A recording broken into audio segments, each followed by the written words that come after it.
ಈ ಕಾರ್ಯಕ್ರಮದ ಪ್ರಾಯೋಜಕರು ಯುವಂ ಯುಗಂ ಕನ್ನಡ ಮಾಸಿಕ ಪತ್ರಿಕೆ. ನಮಸ್ಕಾರ ವೀಕ್ಷಕರೇ, ಶ್ರೀಗರಿ ವಾರ್ತೆಗರಿಗೆ ಸ್ವಾಗತ. ನಾನು ನಿಮ್ಮ ಗ್ರಹೇಶ್ವರ ಗಾರ್ಡಿಗೇಂದ್ರ. ಮೈಸೂರಿನ ವಿವಿ ರಸ್ತೆಯಲ್ಲಿರುವ ಡಯಾಸಿಸ್ನ ವಲಯ ಕಚೇರಿಯಲ್ಲಿ ನಡೆಯುತ್ತಿರುವ ಅನ್ಯಾಯ ಅಕ್ರಮಗಳ ವಿರುದ್ಧ ಇಂದು ಕಚೇರಿ ಆವರಣದಲ್ಲಿ Church of South India Karnataka Southern Diocese CSI KSD ನ ಸದಸ್ಯರುಗಳು ಸಾಂಕೇತಿಕವಾಗಿ ಶಾಂತಿಯುತ ಪ್ರತಿಭಟನೆ ನಡೆಸಿದರು.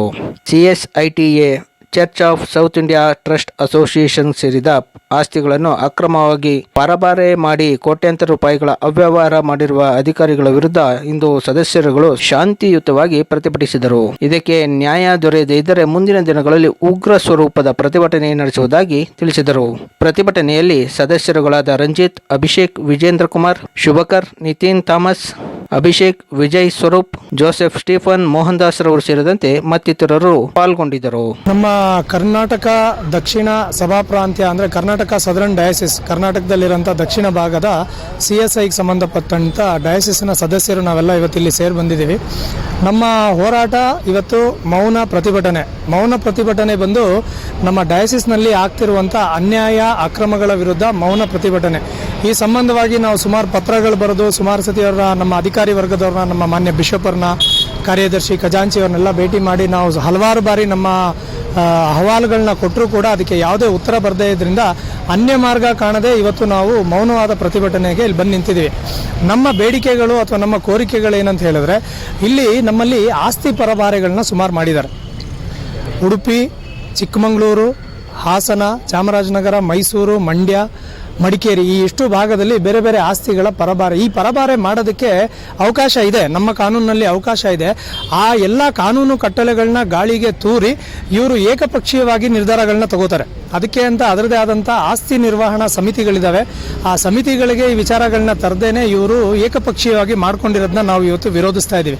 ಇದ್ರ ಜೊತೆಯಲ್ಲಿ ನಮ್ಮ ಡಯಾಸಿಸ್ನಲ್ಲಿ ಬೇರೆ ಬೇರೆ ಅಕ್ರಮಗಳು ಕೂಡ ನಡೀತಾ ಇದ್ದಾವೆ. ಅಕ್ರಮಗಳು ಏನಂತ ಹೇಳಿದ್ರೆ, ಜಗತ್ತಿನಲ್ಲಿ ಎಲ್ಲಿಂದ ಎಲ್ಲೇ ಹೋದರೂ ಶಾಲೆಗಳು ಮತ್ತು ಆಸ್ಪತ್ರೆಗಳು ಉತ್ತಮವಾದ ಸ್ಥಿತಿಯಲ್ಲಿ ನಡ್ಕೊಂಡು ಹೋಗ್ತಾ ಇರ್ತವೆ.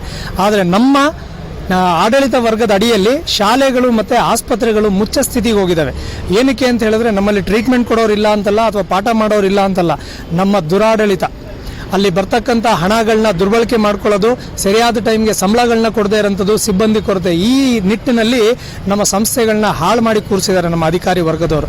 ಪ್ರಶ್ನೆ ಮಾಡಿದವ್ರನ್ನ ಸಮಿತಿಗಳಿಂದ ಕಿತ್ತಾಕ್ತಾರೆ, ಟ್ರಾನ್ಸ್ಫರ್ ಮಾಡ್ತಾರೆ, ಅಥವಾ ಅವ್ರನ್ನ ಮುಂದೆ ಯಾವುದೇ ಥರ ಎಲೆಕ್ಷನ್ ನಿಲ್ಲದೇ ಇರೋಂಗೆ ಮಾಡ್ತಾರೆ. ಇದನ್ನು ಮಾಡಿಕೊಂಡು ಅರ್ಧ ಜನರನ್ನ ಹೆದರಿಸಿ ಅವ್ರ ಕಡೆಯವರೇ ಎಲ್ಲ ಸಮಿತಿಗಳಲ್ಲಿ ಕೂತ್ಕೊಂಡು ಅವರ ಈ ದುರಾಡಳಿತನ ನಿರಾತಂಕವಾಗಿ ಅವರು ಇದನ್ನು ಮಾಡ್ಕೊಂಡು ಹೋಗ್ತಾ ಇದ್ದಾರೆ. ಇದ್ರ ವಿರುದ್ಧ ನಮ್ಮ ಪ್ರತಿಭಟನೆ. ನಮ್ಮ ಡಯಾಸಿಸನ್ ವರ್ಕರು ಕೂಡ ಯಾರಾದರೂ ಪ್ರಶ್ನೆ ಮಾಡಿದ್ರೆ ಅವ್ರನ್ನ ಕೂಡ ಕೆಲಸದಿಂದ ತೆಗೆದಾಕ್ತಾರೆ. ಒಬ್ಬರ ಮೇಲಂತೂ ಮಂಗಳೂರಲ್ಲಿ ಒಂದು ಕ್ರಿಮಿನಲ್ ಮೊಕದ್ದಮೆ ದಾಖಲಾಗಿದೆ. ಲೈಂಗಿಕ ಕಿರುಕುಳ ನೀಡಿ ಒಬ್ಬರನ್ನ ಕೆಲಸದಿಂದ ತೆಗೆದಾಕ್ತಾರೆ. 1.5 ವರ್ಷದಿಂದ ಅವರು ಇದೇ ಥರ ನಮ್ಮ ಥರ ಮೌನವಾದ ಪ್ರತಿಭಟನೆ 1.5 ವರ್ಷದಿಂದ ಡಯಾಸಿಸ್ ಆಫೀಸ್ನಲ್ಲಿ ಕುತ್ಕೊಂಡಿದ್ದಾರೆ. ಅವ್ರಿಗೆ ನ್ಯಾಯ ಸಿಗ್ತಾ ಇಲ್ಲ.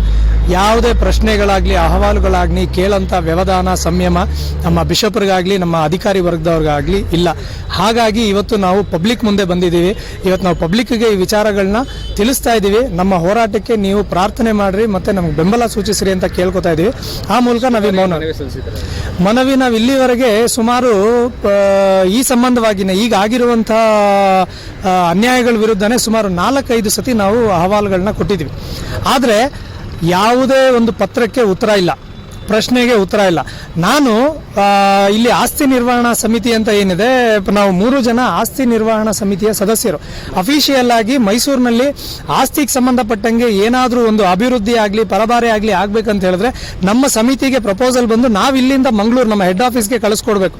ನಾವಿಲ್ಲಿಂದ ಕಳಿಸಿದ್ರೆ ಮಾತ್ರ ಅವರು ಅದನ್ನು ಅಪ್ರೂವಲ್ ಮಾಡ್ತಾರೆ. ಸೊ ಇಂಥ ಸಮಿತಿಗೇನೆ ನಮಗೇನೆ ನಾವೀಗ ಹಾಲಿ ಇರೋಂಥವ್ರು ಸಿಟ್ಟಿಂಗ್ ಮೆಂಬರ್ಸ್ ನಾವು ನಮ್ಮ ಗಮನಕ್ಕೆ ತರದೇನೆ ಪರಭಾರೆಗಳನ್ನ ಮಾಡ್ತಾರೆ. ಇದ್ರ ವಿರುದ್ಧ ನಾವು ಸಿಸ್ಟಮ್ ಒಳಗಡೆ ಇರೋರೇನೆ ನಾವು ಇವತ್ತು ಇವ್ರ ವಿರುದ್ಧ ಪ್ರತಿಭಟನೆ ಮಾಡ್ತಾ ಇದ್ದೀವಿ. ಮುಂದಿನ ನಿಲುವು ನಾವು ಇನ್ನೂ 1-2 ಸತಿ ಇವ್ರನ್ನ ಅಪೀಲ್ ಮಾಡ್ತೀವಿ. ಇವ್ರು ಕೇಳಿಲ್ಲ ಅಂತಂದ್ರೆ ನಮಗೆ ಬೇರೆ ಏನು ಮಾರ್ಗ ಉಳ್ಕೊಳ್ಳಲ್ಲ. ನಮ್ಮ ದೇಶದ ಸಂವಿಧಾನ ನಮಗೆ ಕೊಟ್ಟಿರೋ ಹಕ್ಕು, ನಾವು ಕಾನೂನು ಮುಖಾಂತರ ಇದನ್ನ ಪ್ರಶ್ನೆ ಮಾಡಬೇಕಾಗುತ್ತೆ. ನಾವು ಅದಕ್ಕೆ ಹೋಗ್ತೀವಿ. ಇನ್ನು ನಾವು ಅವ್ರಿಗೆ ಇಲ್ಲಿ ನಾವು ಕೂಡ ಅದನ್ನ ತಲುಪ್ಸಕ್ಕೆ ನಾವು ಪ್ರಯತ್ನ ಮಾಡ್ತಾ ಇದೀವಿ. ಅಲ್ಲೂ ಕೇಳಿಲ್ಲ ಅಂತಂದ್ರೆ ನಮ್ಮ ಹಕ್ಕನ್ನ ನಾವು ಚಲಾಯಿಸಬೇಕಾಗುತ್ತೆ. ರಂಜಿತ್ ಅಂತ ನಾನು. ಮತ್ತೆ ಮುಂದಿನ ವಾರ್ತೆಗರಿಯಲ್ಲಿ ಭೇಟಿಯಾಗೋಣ. ಶ್ರೀಗರಿ, ನಿಮ್ಮ ಮನದಾಳದ ಗರಿ. ನಮಸ್ಕಾರ. ಶ್ರೀಗರಿ, ನಿಮ್ಮ ಮನದಾಳದ ಗರಿ. ಶ್ರೀಗರಿ, ನಿಮ್ಮ ಭಾವನೆಗಳ ಗರಿ. ಶ್ರೀಗರಿ, ನಾಡಿನ ಹೆಮ್ಮೆಯ ಗರಿ.